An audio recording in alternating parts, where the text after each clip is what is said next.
ಸಖತ್ ಖಾರ ಬಣ್ಣ ಮತ್ತು ರುಚಿ ಆಚಿ ಚಿಲ್ಲಿ ಪೌಡರ್.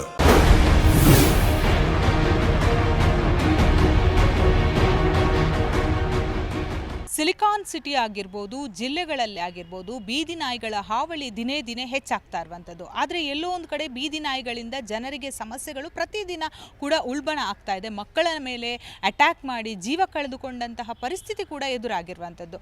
ಸದ್ಯ ಸರ್ಕಾರ ಆಗಿರ್ಬೋದು, GBA ತಂದಿರುವಂತಹ ಈ ಒಂದು ಸುತ್ತೋಲೆ ಏನಿದೆ ಬಹಳಷ್ಟು ಚರ್ಚೆಗೆ ಗ್ರಾಸವಾಗಿರುವಂಥದ್ದು. ಯಾಕಂದರೆ ಹೌದು, ಪ್ರಾಣಿ ಪ್ರಿಯರು ಕೂಡ ಬೀದಿ ನಾಯಿಗಳನ್ನು ಇಷ್ಟಪಡಬೇಕು, ಅವುಗಳಿಗೆ ಒಂದು ಆಹಾರವನ್ನು ಕೊಡಬೇಕು. ಆದರೆ ಸದ್ಯ GBA ಸುತ್ತೋಲೆಯಲ್ಲಿ ಅವುಗಳಿಗೆ ಅಕ್ಕಿ ಆಗಿರ್ಬೋದು, ಚಿಕನ್ ಆಗಿರ್ಬೋದು, ಈ ರೀತಿಯಾದಂಥ ಒಂದು ಲೀಸ್ಟನ್ನು ಇರುವಂಥದ್ದು. ಸೊ ಈಸಿಯಾಗಿ ಫುಡ್ ಸಿಗುವಾಗ ಮತ್ತೆ ಅಂದರೆ ಜನಸಾಮಾನ್ಯರ ಮೇಲೆ ಆಗಿರ್ಬೋದು, ಮಕ್ಕಳ ಮೇಲೆ ಅಟ್ಯಾಕ್ ಮಾಡುವಂತಹ ದೃಶ್ಯಗಳು ಕೂಡ ಮತ್ತಷ್ಟು ಬೆಳಕಿಗೆ ಬರುತ್ತೆ. ಸೊ ಹೀಗಾಗಿ ಇದರ ಬಗ್ಗೆ ಜನಸಾಮಾನ್ಯರು ಏನು ಹೇಳ್ತಾರೆ, ನಿಜಕ್ಕೂ GBA ಹಾಗೆಯೇ ಸರ್ಕಾರ ತಂದಿರುವಂತಹ ಸುತ್ತೋಲೆ ಎಷ್ಟರ ಮಟ್ಟಿಗೆ ಸರಿ ಅನ್ನೋದನ್ನು ಕೇಳ್ಕೊಂಡು ಬರೋಣ.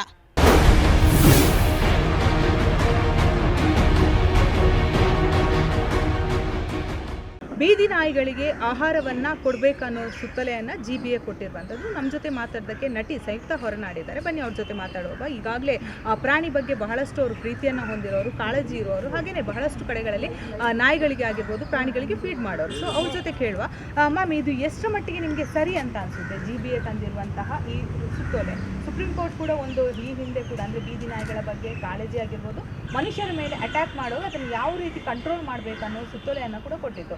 ಸದ್ಯ GBA ಕೊಟ್ಟಿರುವಂತಹ ಆದೇಶ ಏನಿದೆ ಎಷ್ಟು ಮಟ್ಟಿಗೆ ಸರಿ ಅಂತ ನಿಮ್ಗೆ ಅನಿಸುತ್ತೆ?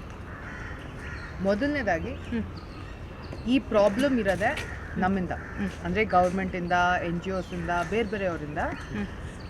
ಆ್ಯಂಡ್ ನಾವು ತಪ್ಪು ಮಾಡೋದ್ರಿಂದ ಅನುಭವಿಸ್ತಾ ಇರೋದು ಯಾರು? ಈ ಮೂಕ ಪ್ರಾಣಿಗಳು. I think it's completely irresponsible of the government, the Supreme Court verdict especially. ಇದರಿಂದ ಆಗೋ ತೊಂದರೆ ಇದೆಯಲ್ಲ, ಇಟ್ಸ್ ಅನ್ಹೈಜಿನಿಕ್. ಅದಲ್ಲದೆ ರೇಬೀಸ್ ಇನ್ಕ್ರೀಸ್ ಆಗುತ್ತೆ. ಆ್ಯಂಡ್ ಎಲ್ಲದಕ್ಕಿಂತ ಜಾಸ್ತಿ it's the most cruel way of treating any life. ಈಗ ನಮ್ಮ ಬೆಂಗಳೂರಲ್ಲಿ ಇದು ಸಡನ್ನಾಗಿ ಅನೌನ್ಸ್ ಮಾಡಿದ್ದೀರಾ, ಈ ನಾಯಿನೆಲ್ಲ ಶಿಫ್ಟ್ ಮಾಡೋ ಒಂದು ಪ್ಲ್ಯಾನ್ ಇದೆಯಲ್ಲ, ಇದಕ್ಕೆ ಬೇಕಾಗಿರೋ ಶೆಲ್ಟರೇ ಇಲ್ಲ. Okay, it's absolutely cruel and we are very against it. So ಅದಕ್ಕಾಗಿ ಇವತ್ತು ನಾವು ಈ ಪ್ರೆಸ್ ಮೀಟಿಗೆ ಬಂದಿರೋದು. ಆ್ಯಸ್ ಹ್ಯೂಮನ್ ಬೀಯಿಂಗ್ಸ್ ನಮಗೆ ಇರೋ ಒಂದು ಶಕ್ತಿ ಅಥವಾ ನಮಗೆ ಇರೋ ಒಂದು ಸೆನ್ಸಿಂದ ನಾವು ಬೇರೆದನ್ನು ಪ್ರೊಟೆಕ್ಟ್ ಮಾಡಬೇಕು. ಅದನ್ನು ಬಿಟ್ಟು ಈ ಥರ we are creating more violence. And ಮಕ್ಳಿಗಾಗಲಿ ಇವಾಗ ನಾವು ನ್ಯೂಸಲ್ಲಿ ಬಂಬಾರ್ಡ್ ಮಾಡ್ತಾ ಇರ್ತಾರೆ, ಹಿಂಗೆ ಅಟ್ಯಾಕ್ ಆಯಿತು ಅಂತಲ್ಲ. ಅಂದರೆ ಒನ್ ಅಟ್ಯಾಕಿಂದ I you punishing all the dogs? ನಾನು ಹೇಳ್ತಾ ಇಲ್ಲ ನಾಯಿಗಳು ಮತ್ತು ಹ್ಯೂಮನ್ ಬೀಯಿಂಗ್ ಬಗ್ಗೆ ಕಾನ್ಫ್ಲಿಕ್ಟ್ ಇಲ್ಲ ಅಂತ ಹೇಳ್ತಲ್ಲ, ಆದರೆ ರಿಸಾಲ್ವ್ ಮಾಡೋ ರೀತಿಲಿ ರಿಸಾಲ್ವ್ ಮಾಡಬೇಕಲ್ಲ. You can punish all animals, all dogs, because ಅದು ನಮ್ಮ ಸ್ವಾರ್ಥದಿಂದ ಮಾಡೋಕ್ಕಲ್ವಲ್ಲ. That's why we are here today. Okay, ಈಗ ಶೆಲ್ಟರನ್ನು ಕೂಡ ನಿರ್ಮಾಣ ಮಾಡ್ತೀವಿ ಅಂತ ಹೇಳ್ತಾರೆ, ಬಟ್ ಶೆಲ್ಟರ್ ಎಲ್ಲೋ ಒಂದು ಕಡೆ ನಿರ್ಮಾಣ ಆಗಿಲ್ಲ, ನೀವು ಕೂಡ ಹೇಳ್ತಾ ಇದ್ದೀರಾ. ಸೊ ಖಾಲಿ ಫುಡ್ ಕೊಟ್ಟರೆ ಮಾತ್ರ ಸಾಕಾ ನಾಯಿಗಳಿಗೆ? ನೀವೇ ಹೇಳಿ ಮೇಡಮ್, ಫುಡ್ ಕೊಟ್ಟರೆ ಸಾಕು ಅಂತ ಇದ್ರೆ ಪ್ರಾಬ್ಲಮ್ಮೇ ಇರ್ತಿರ್ಲಿಲ್ಲ. ನಾವು ಆ್ಯನಿಮಲ್ ಬರ್ತ್ ಕಂಟ್ರೋಲ್ ಅಂತ ಇದೆ, ಅದನ್ನ ಮಾನಿಟರ್ ಮಾಡೋಕ್ಕೆ ಇದುವರೆಗೂ ಯಾರೂ ಮಾಡಿಲ್ಲ. ಫಂಡ್ಸ್ ಬರ್ತಿದೆ, ಎಲ್ಲ ಆಗ್ತದೆ, ಬಟ್ ಇದನ್ನು ನೋಡಿಬಿಟ್ಟು ಹಿಂಗೆ ಮಾಡಬೇಕು, ಪ್ರತಿ ಒಂದು ಕಾರ್ನರ್, ಪ್ರತಿ ಒಂದು ಝೋನಲ್ಲೂ we need to take care ಅನ್ನೋ ಕೆಲಸ ಯಾರೂ ಮಾಡ್ತಿರಲ್ಲ. ಒಂದು ಈ ಥರ ನಾಯಿಗಳನ್ನೆಲ್ಲ ಒಟ್ಟಿಗೆ ಬಿಟ್ಟರೆ ಅದು ಬೇರೆ ಬೇರೆ ಕಡೆಯಿಂದ ಕರ್ಕೊಂಬಂದ್ಬಿಟ್ಟು ಒಂದೇ ಜಾಗಕ್ಕೆ ಹಾಕಿದ್ರೆ they are very territorial dogs. ಅದರಿಂದ ಆಗೋ ಅಗ್ರೆಷನ್ನು, bites, it spreads more diseases. Okay, so ಊಟ ತಿಂಡಿ ಅನ್ಲೈಕ್ ಹ್ಯೂಮನ್ ಬೀಯಿಂಗ್ಸ್ ಈ ಪ್ರಾಣಿಗಳಿಗೆ ಪ್ರೀತಿಸೋದು.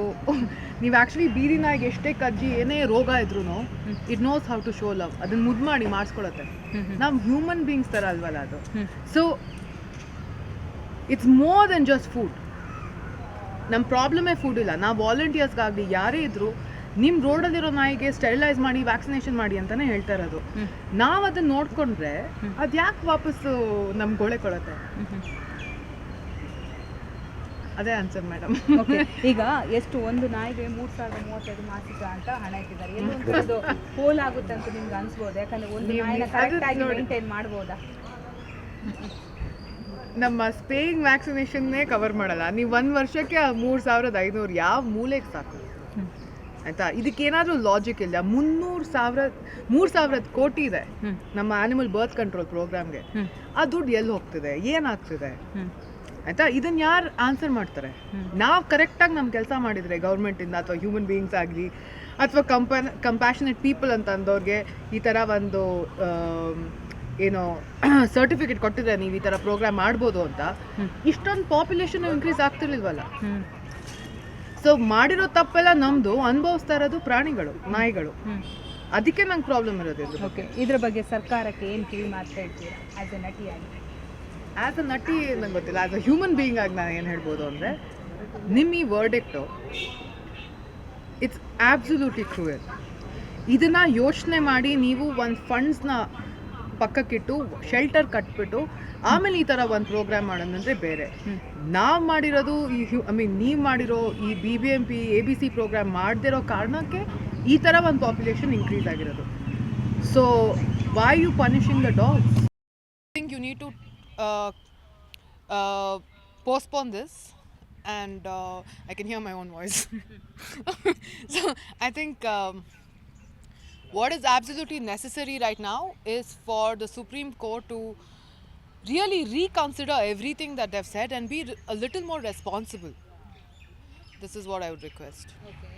ಸಿಲಿಕಾನ್ ಸಿಟಿಯಲ್ಲಿ ಬೀದಿ ನಾಯಿಗಳ ಹಾವಳಿಯಿಂದ ಬಹಳಷ್ಟು ಜನ ಈಗಾಗಲೇ ತತ್ತರಿಸಿ ಹೋಗಿರುವಂಥದ್ದು. ಸದ್ಯ GBA ನಿರ್ಧಾರದ ಬಗ್ಗೆ ಜನಸಾಮಾನ್ಯರು ಕೂಡ ಒಂದು ಕಡೆ ಆಕ್ರೋಶ ವ್ಯಕ್ತಪಡಿಸ್ತಿದ್ದಾರೆ, ಮತ್ತೊಂದು ಕಡೆ ಪ್ರಾಣಿ ಪ್ರಿಯರು ಇದನ್ನು ವೆಲ್ಕಮ್ ಮಾಡ್ತಾ ಇದ್ದಾರೆ. ಹಾಗಾದರೆ GBA ಮಾಡಿರುವಂಥ ಈ ಒಂದು ಮಟ್ಟ ಏನಿದೆ, ಎಷ್ಟರ ಮಟ್ಟಿಗೆ ಸರಿ ಅಂತ ನಮ್ಮ ಜೊತೆ ಮಾತಾಡೋಕ್ಕೆ ಹಿರಿಯ ವಕೀಲ ಅಮೃತೇಶ್ ಸರ್ ಇದ್ದಾರೆ. ಬನ್ನಿ ಅವ್ರ ಜೊತೆ ಮಾತಾಡ್ತಾ ಹೋಗುವ. ಹೌದು ಸರ್, ಸುಪ್ರೀಂ ಕೋರ್ಟ್ ಕೂಡ ಬೀದಿ ನಾಯಿಗಳನ್ನೆಲ್ಲ ಹಿಡಿದು ಮಟ್ಟ ಹಾಕಿ ಅನ್ನೋ ಒಂದು ಸೂಚನೆ ಕೊಟ್ಟಿತ್ತು, ಹಾಗೆಯೇ ಅವುಗಳ ಕಾಳಜಿ ವಹಿಸಿ ಅಂತ. ಬಟ್ ಸಿಲಿಕಾನ್ ಸಿಟಿಯಲ್ಲಿ ಮಕ್ಕಳ ಮೇಲೆ ಎರಗುವಂತಾಗಿರ್ಬೋದು, ಹಿರಿಯರ ಮೇಲೆ ಈಗ ಕೊಟ್ಟಿರುವಂತಹ GBA ಈ ಹಿಂದೆ ಕೂಡ ಬಹಳಷ್ಟು ಚರ್ಚೆಗೆ ಗ್ರಾಸವಾಗಿತ್ತು. ಅದಕ್ಕೆ ಚಿಕನ್ ಬಿರಿಯಾನಿ, ಲೆಗ್ ಈ ರೀತಿ ಸದ್ಯದ ಮತ್ತೊಂದು ಕಡೆ ಬಿಡುಗಡೆ ಮಾಡಿದ್ದಾರೆ. ಸೊ ಇದ್ರ ಬಗ್ಗೆ ಏನು ಹೇಳ್ತೀರಾ? ನೋಡಿ, ಬೀದಿ ನಾಯಿಗಳ ಬಗ್ಗೆ ಸುಪ್ರೀಂ ಕೋರ್ಟ್ ಕೊಟ್ಟಿರುವಂಥದ್ದನ್ನು ನಾನು ಭಾಳ ಇದರಾಗಿ ಸ್ವಾಗತಿಸ್ತೀನಿ. ಆದರೆ ಆ ಆದೇಶನ ಇಟ್ಟುಕೊಂಡು ಇವರು ಮಾಡ್ತಿರೋಂಥ ಒಂದು ಅಧಿಕಾರ ದುರುಪಯೋಗ ಏನಂದರೆ, ಇವತ್ತು ಆ ಬೀದಿ ನಾಯಿಗಳಿಗೆ ಅಲ್ಲಿ ಆರ್ಡ್ರ್ ಬಂದ ತಕ್ಷಣ ಬಿರಿಯಾನಿ ಕೊಡ್ತೀವಿ ಅಂತ ಶುರು ಮಾಡಿದ್ರು.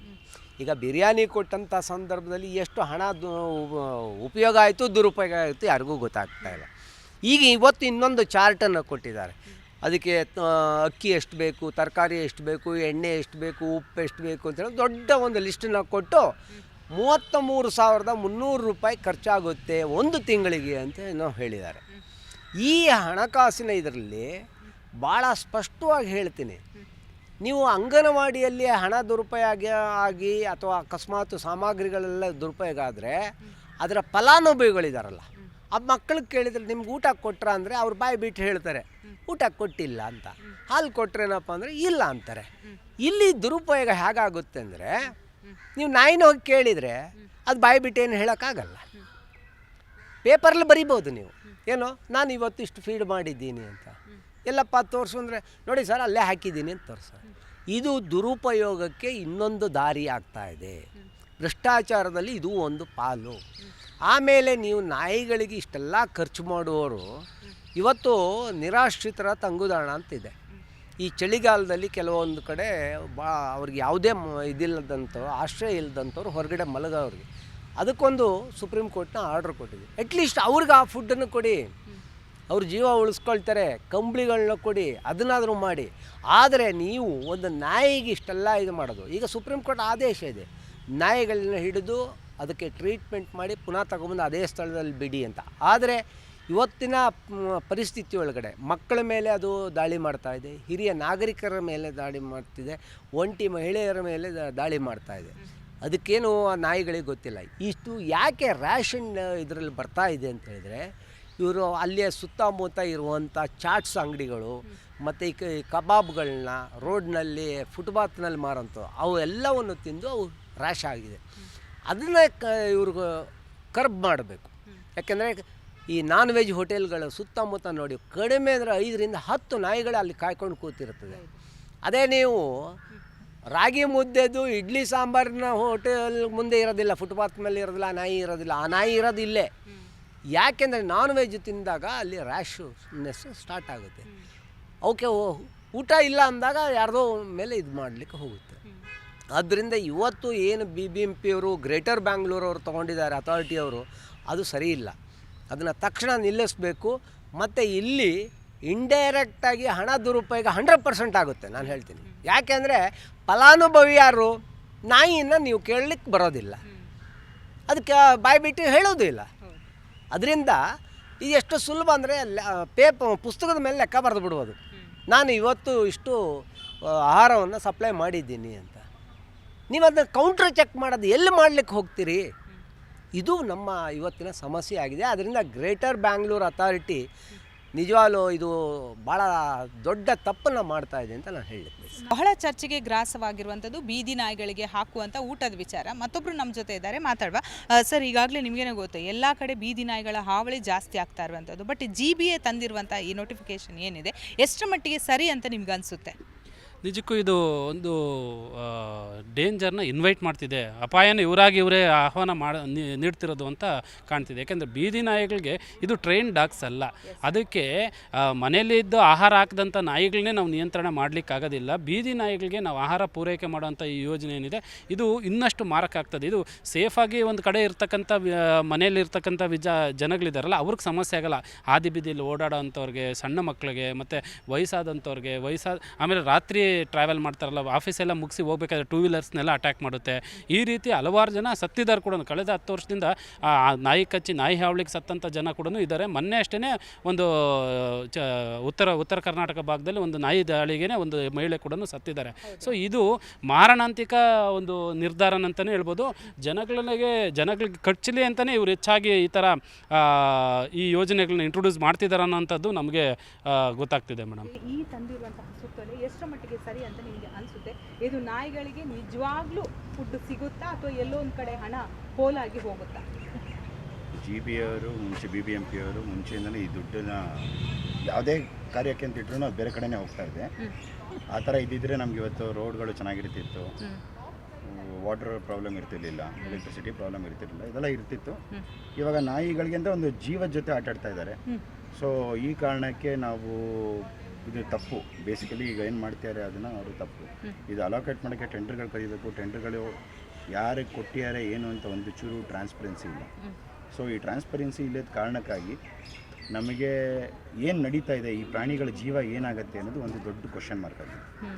ಇದು ನಾವು ಈ ಪ್ರಾಣಿ ದಯಾ ಸಂಘದಲ್ಲಿ ಇದ್ದೀವಿ ಅಂತ ಮಾತಾಡ್ತಿರೋದಲ್ಲ, ಒಬ್ಬ ಮನುಷ್ಯತ್ವ ಇರುವ ಕಾರ್ಯ ಮಾತಾಡುವಂಥ ರೀತಿಯಲ್ಲಿ ಮಾತಾಡ್ತಾ ಇದ್ದೀವಿ. ಒಂದು ಜೀವಕ್ಕೆ ಬೆಲೆ ಕೊಡಬೇಕು ಅಂತ ಹೇಳಿದ್ರೆ GBA ಆಗಲಿ BBMP ಆಗಲಿ ಅವರು ಇದಕ್ಕೆ ಅಲೋಕೇಟ್ ಮಾಡಿರೋ ಫಂಡ್ಸ್ ಏನು ಅಂತ ಟ್ರಾನ್ಸ್ಪರೆನ್ಸಿ ಇರಬೇಕು. ಏನು ಟ್ರಾನ್ಸ್ಪರೆಂಟ್ ಇಲ್ಲ, ಸುಮ್ಮನೆ ನಾಯಿ ಎತ್ಕೊಂಡೋಗಿ ಎಲ್ಲ ಹಾಕಿ ಊಟ ಹಾಕೋಣ ಅಂತ ಹೇಳಿದ್ರೆ ಅದೇನಾಗುತ್ತೆ ಅಂದರೆ ಎಲ್ಲ ನಾಯಿಗಳನ್ನ ಒಂದೇ ಕಡೆ ಹಾಕಿದ್ರೆ ನಮಗೆ ಕೋವಿಡ್ ಆಯ್ತಲ್ಲ, ಅದೇ ಥರ ಇನ್ನೊಂದಿನ ಶುರುವಾಗುತ್ತೆ. ಇಲ್ಲಿ ರೇಬಿಸ್ ಇನ್ನೂ ವರ್ಷಾಗುತ್ತೆ. ಅದನ್ನು ತಡೆಗಟ್ಟಬೇಕು ಅಂದರೆ ಸೈಂಟಿಫಿಕಲಿ ಏನು ಮಾಡಬೇಕು, ಅದರ ಸೈಂಟಿಫಿಕ್ ಬೇಸ್ಡ್ ಎವಿಡೆನ್ಸಸ್ ಇಟ್ಕೊಂಡು ಕೆಲಸ ಮಾಡಬೇಕು. ಈಗ ನೋಡ್ತಾ ಇರ್ಬೋದು ಸರ್, ಈಗ ಮಕ್ಕಳ ಮೇಲೆ ಅಟ್ಯಾಕ್ ಮಾಡೋದು, ಯಾಕಂದರೆ ಈ ಥರ ಚಿಕನ್ ಎಗ್ ಎಲ್ಲ ತಿಂದಾಗ ಮತ್ತೆ ಪುಟ್ಟ ಮಕ್ಕಳನ್ನ ನೋಡೋದು ಅವುಗಳ ಮೇಲೆ ಅಟ್ಯಾಕ್ ಮಾಡಿ ಅನ್ನೋ ಭಾವನೆ ನಾಯಿಗಳಿಗೆ ಬರಲ್ವ ಸರ್? ಇದು ಕಾಮನ್ ಮಿಸ್ಕನ್ಸೆಪ್ಷನ್ ಇರೋದು. ಎಗ್ಗು ಚಿಕನ್ನು ತಿಂದ್ಬಿಟ್ಟು ಈ ಥರ ಮಾಡ್ತಾ ಇದೆ ಅಂತ. ಹಂಗೆ ಹೋಲ್ಸಕ್ಕೆ ಹೋದರೆ ಹಂಗಂದ್ರೆ ಇವತ್ತು ಚಿಕನ್ ತಿನ್ನೋರು ಯಾರೇ ಇರ್ಬೋದು ಅಥವಾ ನಾನ್ ವೆಜಿಟೇರಿಯನ್ ತಿನ್ನೋರು ಯಾರೇ ಇರ್ಬೋದು, ಅವ್ರನ್ನೆಲ್ಲ ಕೆಟ್ಟವರು ಅಂತ ಕರೆದಂಗೆ ಆಗೋದು. ಯಾಕೆಂದರೆ ಆ ಥರ ಪ್ರಾಣಿಗಳಿಗಿರಲ್ಲ. ಇದು ಎಲ್ಲಾಗ್ತಾ ಇದೆ, ಯಾವಾಗ ಈ ಥರ ಆಗುತ್ತೆ ಅನ್ನೋದು ನಾನು ಹೇಳ್ದಂಗೆ ಇದು ಒಂದು ಸೈನ್ಸ್ ಬೇಸ್ಡ್ ಇದೆ. ನಾಯಿಗಳು ಯಾವಾಗ ಅಟ್ಯಾಕ್ ಮಾಡುತ್ತೆ, ಅದು ಮರಿಗಳಾದಾಗ. ಮರಿಗಳು ಯಾಕೆ ಆಗ್ತಾ ಇದೆ, ಇವರು ಅದಕ್ಕೆ ಅಂತ ಫಂಡ್ ಇಟ್ಟಿದ್ದಾರೆ, ABCಗೆ ಮಾಡೋಕ್ಕೆ ಅಂತಲೇ ಫಂಡ್ ಇಟ್ಟಿದ್ದಾರೆ, ಆಪ್ರೇಷನ್ಸ್ ಮಾಡೋಕ್ಕೆ ಅಂತ. ಸೊ ಅದನ್ನು ಮಾಡದೇ ಇರೋ ಕಾರಣಕ್ಕೆ ಇದು ಈ ಥರ ಮಕ್ಕಳ ಮೇಲೆ ಅಟ್ಯಾಕು ಅಥವಾ ಇದ್ರ ಮೇಲೆ ಆಗ್ತಾಯಿದೆ. ಯಾಕೆಂದ್ರೆ ನಾಯಿಯ ಒಂದು ಪಾಪ್ಯುಲೇಷನ್ನ ಕಂಟ್ರೋಲ್ ಮಾಡೋಕ್ಕಾಗಿಲ್ಲ ಇವ್ರ ಕೈಲಿ. ಸೊ ಮಾಡೋಕ್ಕಾಗಿದ್ದಿದ್ರೆ ಈ ಪರಿಸ್ಥಿತಿ ಬರ್ತಿರಲಿಲ್ಲ. ಎಲ್ಲೋ ಒಂದು ಕಡೆ ಡಾಕ್ಟರ್ಸ್ಗಳೆಲ್ಲ ಈಗ ಮನುಷ್ಯರಿಗೆ ಬೇಕಾದಷ್ಟು ಇದ್ದಾರೆ, ಡಾಕ್ಟರ್ಸ್ಗಳು ನಾಯಿಗಳಿಗೆ ಬೇಕಾದಷ್ಟು ಇದ್ದಾರೆ ಅಂತ ನಿಮ್ಗೆ ಅನಿಸುತ್ತಾ? ಇಲ್ಲ ಮೇಡಮ್, ಅದೂ ಇಲ್ಲ. ಇರೋ 28 ವೆಟ್ನರಿ ಹಾಸ್ಪಿಟ್ಲ್ ಕ್ಲೋಸ್ ಮಾಡಿದ್ರು ಗೌರ್ಮೆಂಟ್ ಅವರು.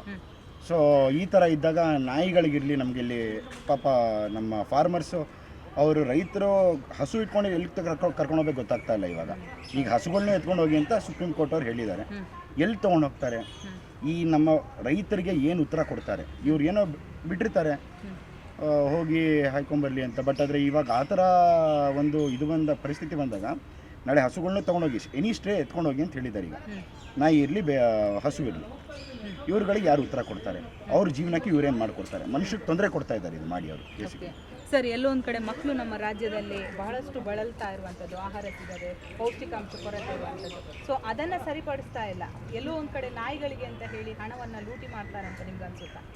ಹೌದು ಮೇಡಮ್, 100% ಖಂಡಿತ ಇದು. ಯಾಕಂದರೆ ಸುಮಾರು ನಾಯಿ ಮ್ಯಾಟರ್ ಬಿಟ್ಟು ಸುಮಾರು ಕೆಲವರು ಎಷ್ಟೋ ಮ್ಯಾಟರ್ಗಳಿದೆ. ಎಲ್ಲಿ ನೋಡಬೇಕು, ಎಲ್ಲಿ ಮಾಡಬೇಕು. ಈಗ ನಮ್ಮ ಏರಿಯಾಗೆ ಬಂದರೆ GB ಅವ್ರಿಗೂ ನಾನು ಇನ್ಸ್ಟಾಗ್ರಾಮ್ನಲ್ಲಿನೂ ನನ್ನ ಹ್ಯಾಂಡಲ್ನಲ್ಲಿನೂ ಮೆಸೇಜ್ ಹಾಕಿದ್ದೀನಿ. ನಮ್ಮ ರೋಡ್ ಮಾಡ್ತಾ ಇರೋದು ಆಲ್ಮೋಸ್ಟ್ 1.5 year ಆಯಿತು. 1.5 yearನಲ್ಲಿ ನಮ್ಮ ರೋಡೂ ಸರಿ ಆಗಲಿಲ್ಲ. ಆನ್ ವಾಟ್ ಬೇಸಿಸ್ ಇವ್ರು ನಾಯಿನ ಒಂದು ಟಾರ್ಗೆಟ್ ಇಟ್ಕೊಂಡು ಈ ನಾಯಿ ಬಗ್ಗೆ ಇಷ್ಟು ಕ್ರೂವಲ್ ವೇಸಿಂದ ಹಿಂಗೆ ಮಾಡ್ತಾ ಇರೋದು ನಮಗೆ ಅರ್ಥ ಆಗ್ತಾ ಇಲ್ಲ. ಇನ್ಸ್ಟೆಡ್ಡು ಅವ್ರು ಮಾಡ್ತಾ ಇರೋದು ಕಾರಣಕ್ಕೆ ನಾವು ಎಷ್ಟೋ ಆ್ಯನಿಮಲ್ ಲವರ್ಸ್ ಇದ್ದೀವಿ, ಎಷ್ಟೋ ನಾವು ಸಂಸ್ಥೆಗಳಿದ್ದೀವಿ, ಅಟ್ಲೀಸ್ಟ್ ನಮಗಾದರೂ ಅಪ್ರೋಚ್ ಮಾಡಿ ಹೌ ಟು ಹ್ಯಾಂಡಲ್ ದಿಸ್ ಅಂತ ಒಂದು ನಮ್ಮಿಂದನೂ ಒಂದು ಐಡಿಯಾ ತೊಗೊಂಡ್ರೆ I feel would be better than they are just catching dogs and sending it to the ABC centres. Okay, ಎಲ್ಲೋ ಒಂದು ಕಡೆ ಯಾಕೆ ಈಗ ನೀವೆಲ್ಲ ನಾಯಿಗಳ ಬಗ್ಗೆ ಬಹಳಷ್ಟು ಕಾಳಜಿ ಇರೋರು, ನಿಮ್ಮೆಲ್ಲ ಒಪಿನಿಯನ್ ಯಾಕೆ ತಗೋತಾ ಇಲ್ಲ? ಅವರೇ ಬೇಕಾಬಿಟ್ಟು ನಿರ್ಧಾರ ಮಾಡ್ತಾರೆ, ಅವರೇ ಒಳಗಡೆ ಕೂತ್ಕೊಂಡು ಮೀಟಿಂಗ್ ಮಾಡ್ತಾರೆ, ಅವರೇ ಬೇಕಾದಾಗೆ ಅದಕ್ಕೆ ಇಷ್ಟು ರೂಪಾಯಿ ಖರ್ಚು ಅಂತ ಹೇಳ್ತಾರೆ. ಈಗಾಗಲೇ ನಟಿ ಅವರು ಕೂಡ ಹೇಳ್ತಾ ಇದ್ರು, ಇಷ್ಟು ದುಡ್ಡೇ ಸಾಕಾಗಲ್ಲ ಅದ್ರ ಇಂಜೆಕ್ಷನ್ ಎಲ್ಲ. ಯಾಕೆ ಅವರವರೇ ನಿರ್ಧಾರ ಮಾಡ್ಕೊಂಡು ಮಾಡ್ತಾ ಇದ್ದಾರೆ? ನಿಮ್ಗೆ ಏನು ಅನ್ಸುತ್ತೆ ಇದ್ರ ಬಗ್ಗೆ? ಮೇಡಮ್, ಈಗ ನಾವು ಸೆಂಟರ್ನಲ್ಲಿ ಹೋಗ್ಬಿಟ್ರೆ ಮತ್ತೆ ಅವ್ರು ಮಾಡೋದು ಕೆಲಸ ಅವ್ರು ಮಾಡೋಕ್ಕಾಗಲ್ಲ ಅಲ್ಲ. ಈಗ ನಾವೇ ಸೆಂಟರ್ಗೆ ಹೋಗ್ಬಿಟ್ರೆ ಹಿಂಗೆ ಮಾಡಿ ಹಂಗೆ ಮಾಡಿ ಅಂದರೆ ಅವ್ರಿಗೆ ಏನು ಮಾಡಬೇಕು ಅಂತ ವಾಟ್ ದೇ ಆಲ್ರೆಡಿ ಪ್ಲ್ಯಾನ್ಡ್, ಆ ಪ್ಲ್ಯಾನಿಂಗ್ ಅವರಿಂದ ಮಾಡೋಕ್ಕಾಗಲ್ಲ. ಸೊ ಅದಕ್ಕೆ ಅಂತ ನಮ್ಗೇನು ಅನಿಸ್ತಾ ಇದೆ, they are not coming to us to talk.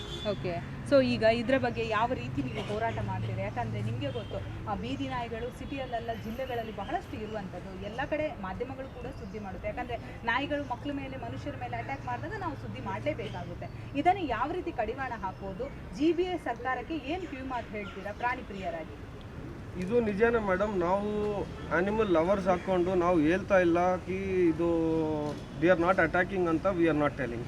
ನಮ್ಗೇನಂದರೆ attack ಮಾಡೋ ನಾಯಿಗೆ ಸಪ್ರೇಟಾಗಿ ನೀವು ಏನಾದರೂ ಶೆಲ್ಟರ್ ಮಾಡಿಸಿ, ಅದು okay, we are okay for it. Because animal ಮತ್ತು ಹ್ಯೂಮನ್ನು ಕಾನ್ಫ್ಲಿಕ್ಟ್ ಆಗಬಾರ್ದು ಅಂತ ಇದು ಎಲ್ಲ ನಡೀತಾ ಇರೋದು. ನೀವು ಸುಮ್ಮನೆ ಫ್ರೆಂಡ್ಲಿ ಇರೋ ನಾಯಿಗಳನ್ನ ಇಟ್ಕೊಂಡು ಅದು ಅನ್ಲಕ್ಕಿ ನಾಯಿ, I can call it unlucky ನಾಯಿ. ಯಾಕಂದರೆ ಕೈಗೆ ಯಾವ ನಾಯಿ ಬರ್ತಾ ಇದೆ ಆ ನಾಯಿಗೆ ಮಾತ್ರ ನೀವು ಎತ್ಕೊಂಡು ಹೋಗ್ತಾ ಇದ್ದೀರಾ. ಈಗ ಎಷ್ಟು ನಾಯಿಗಳು ABC ಸೆಂಟರ್ನಲ್ಲಿ ಕೆನಲ್ಸ್ನಲ್ಲಿ ಇಟ್ಟಿದ್ದಾರೆ, 3x3 ಸೈಜ್ ಕೆನಲ್ಲು. ಅವ್ರು ಒಳಗಡೆನೆ ಕಕ್ಕ ಮಾಡಿರೋದು, ಒಳಗಡೆನೆ ಉಚ್ಚ ಮಾಡಿರೋದು, ಅದ್ರ ಮೇಲ್ಗಡೆನೆ ಕೂತ್ಕೊಂಡಿರೋದು, ಕರೆಕ್ಟಾಗಿ ಊಟ ಸಿಗ್ತಾ ಇರೋದು. ಇಂಥ ಫ್ರೆಂಡ್ಲಿ ನಾಯಿಗಳಿಗೆ ನಿಮ್ಮ ಕೈಗೆ ಬರೋಷ್ಟು ನಾಯಿಗಳಿಗೆ ನೀವು ಎತ್ಕೊಂಡು ಹೋಗಿ ಬಿಟ್ಬಿಟ್ರೆ it is not right. So ಇದಕ್ಕೆ ಅಂತ ನಾವು ಏನು ಹೇಳ್ತಾ ಇದ್ದೀವಿ, ಬೈಟಿಂಗ್ ಡಾಗ್ಸ್ ಇದ್ದರೆ ಈವನ್ ವಿ ಅಂಡರ್ಸ್ಟ್ಯಾಂಡ್, ನಮಗೂ ಅರ್ಥ ಆಗುತ್ತೆ. ಕೆಲವ್ರು ನಾಯಿಗಳು ಅವರು ಅಭ್ಯಾಸನ ಆಗಿಬಿಟ್ಟಿರುತ್ತೆ ಕಚ್ಚಕ್ಕೆ ಅಂಥ ನಾಯಿಗಳಿಗೆ ನಾವು ಟ್ರೈನರ್ಸ್ ಇಡ್ಬೋದು. ಇಲ್ಲ ಆಗ್ತಾ ಇಲ್ಲ ಟ್ರೈನರಿಂದ ಅಂದರೆ ಎಲ್ಲಾದರೂ ಒಂದು ಪರ್ಮನೆಂಟ್ ಶೆಲ್ಟರ್ ಅವ್ರು ನೋಡ್ಬೋದು. ಸೊ ಇಟ್ ಈಸ್ ಆ ಥರ ಏನಾದರೂ ಮಾಡಿದ್ರೆ ಈಸ್ ಆಲ್ವೇಸ್ ಬೆಟರ್ ನಮ್ಮ ಐಡಿಯಾಯಿಂದ. ಸೊ ಸುಮ್ಮನೆ ಈಗ ಬಸ್ ಸ್ಟ್ಯಾಂಡ್ನಲ್ಲಿ ಎತ್ಕೊಂಡು ಹೋಗೋದು, bus stand supreme court guidelines, supreme court decision ಏನು ಹೇಳಿದ್ದಾರೆ ಅಂದರೆ ಫೆನ್ಸಿಂಗ್ ಮಾಡಬೇಕು ಫಸ್ಟು. ಆ ಫೆನ್ಸಿಂಗೇ ಅವನು ಎಲ್ಲೂ ಆಗಲಿಲ್ಲ, ನೀವು ನಾಯಿಗಳು ಎತ್ಕೊಂಡು ಹೋಗಿದ್ರೆ ಇಟ್ ಇಸ್ ರಾಂಗ್. ಈಗ ಇವತ್ತು ನೀವು 10 ನಾಯಿನ ಎಕ್ಸಾಂಪಲು ಶಿವಾಜಿನಗರ ಬಸ್ ಸ್ಟ್ಯಾಂಡಿಂದ ನೀವು 10 ನಾಯಿಗಳನ್ನ ಇವತ್ತು ಎತ್ಕೊಂಡು ಹೋಗ್ತಾ ಇದ್ದೀರಾ. ಒಂದು ವಾರ ಬಿಡಿ ಮೇಡಮ್, ಒಂದು ವಾರ ಬಿಟ್ಟು ಇನ್ನೊಂದು 10 ನಾಯಿ ಅಲ್ಲಿ ಹೊಸ ನಾಯಿಗಳು ಸೇರ್ಸತ್ತೆ.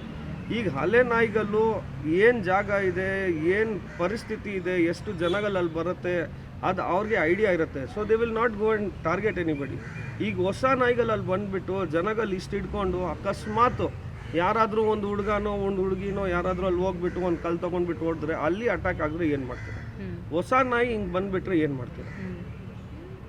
Thank you ma'am. GBA ಕೊಟ್ಟಿರುವಂತಹ ಆದೇಶ ಏನಿದೆ, ಬಹಳಷ್ಟು ಜನರು ಕೂಡ ಅಂದರೆ ನಾಯಿಗಳನ್ನು ಪ್ರೀತಿ ಮಾಡಬೇಕು, ಆದರೆ ಕೊಡುವಂಥ ಆಹಾರ ಎಲ್ಲೋ ಪೋಲಾಗುತ್ತೆ, ಹಣ ಕೂಡ ಪೋಲಾಗುತ್ತೆ ಅನ್ನೋದು ಬಹಳಷ್ಟು ಜನರ ಅಭಿಪ್ರಾಯ ಆಗಿದೆ. ಪ್ರಾಣಿ ಪ್ರಿಯರು ಕೂಡ ನಮ್ಮ ಜೊತೆ ಇದ್ದಾರೆ.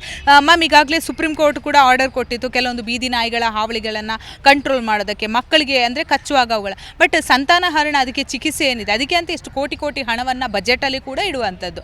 ಬಟ್ ಎಲ್ಲೋ ಒಂದು ಕಡೆ ಹಣ ಪೋಲಾಗ್ತಿದೆ ಅಂತ ನಿಮ್ಗೆ ಅನಿಸ್ತಾ ಇದೆಯಾ? ಇದು ಈ ABC ಸಂತಾನಹರಣ ಚಿಕಿತ್ಸೆ ಅನ್ನೋದು ನಮ್ಮ ಸರ್ಕಾರದ ಕಡೆಯಿಂದ ಸರಿಯಾಗಿ ಮಾಡಿದ್ದಿದ್ರೆ ಈ ಬೀದಿ ನಾಯಿ ಹಾವಳಿ ಇಷ್ಟು ಇರ್ತಾ ಇರಲಿಲ್ಲ. ಸಂತಾನಹರಣ ಚಿಕಿತ್ಸೆ ಮಾಡೋದ್ರಿಂದ ನಂಬರ್ಸ್ ಕಡಿಮೆ ಆಗುತ್ತೆ, ಪಾಪ್ಯುಲೇಷನ್ ಕಂಟ್ರೋಲಲ್ಲಿ ಇರುತ್ತೆ. ಹಾಗಿದ್ದರೆ ಅವು ಆರಾಮಾಗಿ ಅವ್ರ ಪಾಡ್ಗೆ ಅವು ಬದುಕ್ಕೊಳ್ತವೆ. ಬಟ್ ಅದೇ ಆಗಿಲ್ಲ. ಸಂತಾನಹರಣ ಚಿಕಿತ್ಸೆ ಸಂಪೂರ್ಣವಾಗಿ ಆಗ್ತಾ ಇಲ್ಲ ಅನ್ನೋ ಪ್ರಾಬ್ಲಮಿಂದನೇ ಇವಾಗ ಇಷ್ಟೆಲ್ಲ ಕಾರ್ಯಕ್ರಮ ಆಗ್ತಾ ಇರೋದಲ್ವಾ. ಒಂದು ಕಡೆ ಅಂದರೆ ಅದು ಮಾಡದೇ ಇರೋದಕ್ಕೆ ಬೀದಿ ನಾಯಿಗಳ ಸಂಖ್ಯೆ ಹೆಚ್ಚಳ ಆಗ್ತಾ ಇದೆ ಅನಿಸುತ್ತೆ ನಿಮಗೆ? ಅದನ್ನು ಕೆಲವೊಂದು ಮುನ್ಸಿಪಾಲಿಟಿಯಲ್ಲಿ ಮಾತ್ರ ಮಾಡ್ತಾ ಇದ್ದಾರೆ, ಹೊರ ಅಂಗಣಗಳಲ್ಲಿ ಎಲ್ಲೂ ಆಗ್ತಾ ಇಲ್ಲ. ಇವಾಗ ಬ್ಯಾಂಗ್ಳೂರ್ ಸಿಟಿ GBA ಲಿಮಿಟ್ಸಲ್ಲಿ ಆಗ್ತಾ ಇದೆ, ಬಟ್ GBA ಲಿಮಿಟ್ಸ್ ಬಿಟ್ಟು ಹೊರಗಡೆ ಆಗ್ತಾ ಇಲ್ಲ. ನಾಯಿ ಎಲ್ಲೋ ಒಂದು ಕಡೆ ಇಲ್ಲ, ಅದಕ್ಕೆ ಪಾಸ್ಪೋರ್ಟು ವೀಸಾ ಏನಿಲ್ಲ. ಹೊರಗಡೆ ಹಳ್ಳಿ ಪ್ರದೇಶಗಳಿಂದ ಒಳಗೆ ಬರುತ್ತೆ, ಅಲ್ಲಿ ಆ್ಯಂಟಿ ರೇಬೀಸು ಇಲ್ಲ, ABCನೂ ಇಲ್ಲ. ಸೊ ಫಸ್ಟ್ ಅದನ್ನು ಮಾಡಬೇಕು, ಅದನ್ನು ಮಾಡಿ ನಂತರ ನಾವು ಬೇಕಿದ್ದು ಮಾಡಬೇಕಲ್ವಾ. ಈಗ ಫುಡ್ ಏನಿದೆ, ಅಕ್ಕಿ ಆಗಿರ್ಬೋದು, ಚಿಕನ್ ಆಗಿರ್ಬೋದು, ಅದಕ್ಕೆ 620 ಗ್ರಾಮ್ ಈ ರೀತಿ ಪರ್ ಡೇಗೆ ಇಷ್ಟು ಅಂತ ಖರ್ಚು, ವಾರ್ಷಿಕಕ್ಕೆ 3000. ಈಗ ಸುತ್ತೋಲೆ ಕೊಟ್ಟಿದ್ದಾರೆ, ಇದು ಸುತ್ತೋಲೆಯಲ್ಲಿ ಮಾತ್ರ ಇರುತ್ತೆ ಅನ್ನುತ್ತೀರಾ ಅಥವಾ ಅನ್ವಯ ಆಗುತ್ತಾ? ಅದಕ್ಕೆ ಶೆಲ್ಟರ್ ಎಲ್ಲ ನಿರ್ಮಾಣ ಮಾಡ್ತಾರೆ ಅಂತ ನಿಮ್ಗೆ ಅನಿಸುತ್ತಾ? ಮನುಷ್ಯರಿಗೆ ಇಲ್ಲ ಮೇಡಮ್. ನಮ್ಮ ಅಂಗನವಾಡಿಗಳಲ್ಲಿ ಮಕ್ಕಳಿಗೆ ಎಷ್ಟರ ಮಟ್ಟಿಗೆ ನಾವು ಕೊಡ್ತಾ ಇದ್ದೀವಿ ಅಂತ ನಾವು ಯೋಚನೆ ಮಾಡಿದ್ರೆ ಅದು ನಾವು ವೋಟ್ ಹಾಕ್ತೀವಿ, ಆದರೆ ನಮ್ಮ ಮಕ್ಕಳಿಗೆ ಇಲ್ಲ. ಇನ್ನು ವೋಟು ಇಲ್ಲ, ದುಡ್ಡು ಇಲ್ಲ, ಯಾವ ಥರದ ಲೆಕ್ಕನೂ ಇಲ್ಲ, ಆಧಾರ್ ಕಾರ್ಡು ಇಲ್ದಿರೋ ನಾಯಿಗಳಿಗೆ ನಿಜವಾಗ್ಲೂ ಮಾಡ್ತಾರೆ ಅಂತ ನನಗೆ ಅನ್ನಿಸ್ತಾ ಇಲ್ಲ. ಸೊ ಏನು ಸರ್ಕಾರಕ್ಕೆ ಕಿವಿ ಮಾತು ಹೇಳ್ತೀರಾ? ಇದು ಎಷ್ಟರ ಮಟ್ಟಿಗೆ ಅಂದರೆ ಪ್ರಾಣಿ ಬಗ್ಗೆ ನೀವು ಬಹಳಷ್ಟು ಕಾಳಜಿಯವರು, ಪ್ರಾಣಿ ಸಂಘವನ್ನು ಹೊಂದಿರೋರು, ಪ್ರಾಣಿಗಳನ್ನು ಡೈಲಿ ನೋಡ್ತೀರಾ, ಬೀದಿ ನಾಯಿಗಳ ಬಗ್ಗೆ ಕೇರ್ ಮಾಡ್ತೀರಾ. ಸೊ ಏನು ಹೇಳ್ತೀರಾ? ಅಂದರೆ ಒಟ್ಟಾರೆ ನಿಮ್ಗಾದರೂ ಇದ್ರ ಬಗ್ಗೆ ಕರೆದು ಚರ್ಚೆ ನಡೆಸ್ಬೇಕಂತ ನಿಮ್ಗೆ ಅನಿಸ್ತಾ? ಹೌದು, ಸರ್ಕಾರದಲ್ಲಿ ಮತ್ತು ನಮ್ಮ ಮಾನ್ಯ ಸುಪ್ರೀಂ ಕೋರ್ಟ್ನಲ್ಲಿ ಒಂದೇ ಒಂದು ಮನವಿ, ಪ್ರಾರ್ಥನೆ ಏನಿದೆ ಅಂದರೆ, ನಾವು ಬೇರೆ ದೇಶಗಳ ಥರ ಅಲ್ಲ, ಭಾರತ ದೇಶ ಒಂದು ವಸುದೇವ ಕುಟುಂಬಕಂ ಮತ್ತು ಸನಾತನ ಧರ್ಮವನ್ನು ನಾವು ಪಾಲಿಸೋ ಒಂದು ದೇಶ ಆಗಿ ಯಾವ ಜೀವಿಗಳಿಗೂ ನೋವಾಗದೆ, ತೊಂದರೆ ಆಗದೆ ಅವರು ಬದುಕೋದಕ್ಕೆ ಒಂದು ಅವಕಾಶ ಮಾಡಿಕೊಡಿ ಅಂತ ನನ್ನ ಪ್ರಾರ್ಥನೆ. ಮತ್ತೊಬ್ಬರು ಪ್ರಾಣಿ ಪ್ರಿಯರಿದ್ದಾರೆ, ಬನ್ನಿ ಅವ್ರನ್ನ ಮಾತಾಡಿಸುವ. ನಿಮಗೆ ಈ ಸುತ್ತೋಲೆ ಏನು ಅನಿಸ್ತಾ ಇದೆ? ಸ್ವಲ್ಪ ಅನ್ಸೈಂಟಿಫಿಕ್ ಅನಿಸುತ್ತೆ. ಅಂದರೆ ಇವಾಗ ರೀಸೆಂಟ್ SOP ನೋಡಿದ್ಮೇಲೆ, ಸೊ ಅದರಲ್ಲಿ ಕೊಟ್ಟಿರೋ ಡೈಮೆನ್ಷನ್ನು, ಅದ್ರ ಕೊಟ್ಟಿರೋ ಸ್ಟ್ರಕ್ಚರ್ ಪ್ರಕಾರ, ಸೊ ಆನಿಮಲ್ಸ್ನ ಒಂದು ಸೇಫಾಗಿ ಇಡೋದಕ್ಕೆ ಎಲ್ಲೋ ಒಂದು ಕಡೆ ಸಾಧ್ಯ ಆಗಲ್ಲ ಅನಿಸುತ್ತೆ. So more on I think SOP ಮೇಲೆ, ಸ್ಟ್ರಕ್ಚರ್ ಮೇಲೆ ಏನು ಇಂಪ್ಲಿಮೆಂಟೇಷನ್ ಮಾಡಬೇಕು ಅಂತಿದ್ದಾರೆ, ಸೊ ಅದ್ರ ಮೇಲೆ ಸ್ವಲ್ಪ ರಿಸರ್ಚ್ ಮಾಡಿ ಸ್ವಲ್ಪ ಸೈಂಟಿಫಿಕ್ ವೇಯಲ್ಲಿ ಒಂದು ಆನಿಮಲ್ ವೆಲ್ಫೇರ್ ಆಸ್ಪೆಕ್ಟಿಂದ ಮಾಡಿದ್ರೆ ಒಳ್ಳೆಯದು ಅಂತ ನಮ್ಮ ಕಡೆಯಿಂದ ಅನಿಸುತ್ತೆ. ಅಂದರೆ ಈಗ ನೀವು ಸಿಟಿಯಲ್ಲಿ ನೋಡ್ಬೋದು, ಜಿಲ್ಲೆಗಳಲ್ಲಿ ನೋಡ್ಬೋದು, ನಾಯಿಗಳ ಸಂಖ್ಯೆ ಬಹಳಷ್ಟು ಹೆಚ್ಚುತ್ತಾ ಇರುವಂಥದ್ದು. ಅವುಗಳಿಗೆ ಬೇಕಾದ ಚಿಕಿತ್ಸೆಗಳು ಸಿಗ್ತಾ ಇಲ್ಲ ಅಂತ ಅನಿಸುತ್ತಾ? ಇಲ್ಲ ಮೇಡಮ್, ಐ ಥಿಂಕ್ ಗೌರ್ಮೆಂಟ್ ಬಾಡಿಯಿಂದ ಎಲ್ಲ ಕಡೆ ಒಂದು ಗೌರ್ಮೆಂಟ್ ವೆಟನರಿ ಹಾಸ್ಪಿಟಲ್ ಅಂತ ಈಚ್ ಡಿಸ್ಟಿಕ್ಕು ಈಚ್ ತಾಲೂಕಲ್ಲೂ ಇದೆ. ಸೊ ಪ್ರಾಬ್ಲಮ್ ಏನಾಗ್ತಿದೆ ಅಂದರೆ ABC ಮತ್ತು ವ್ಯಾಕ್ಸಿನೇಷನ್ ಡ್ರೈವು ಅಷ್ಟು ಸ್ಟ್ರಕ್ಚರಾಗಿ ಎಲ್ಲ ಕಡೆ ಆಗ್ತಾಯಿಲ್ಲ.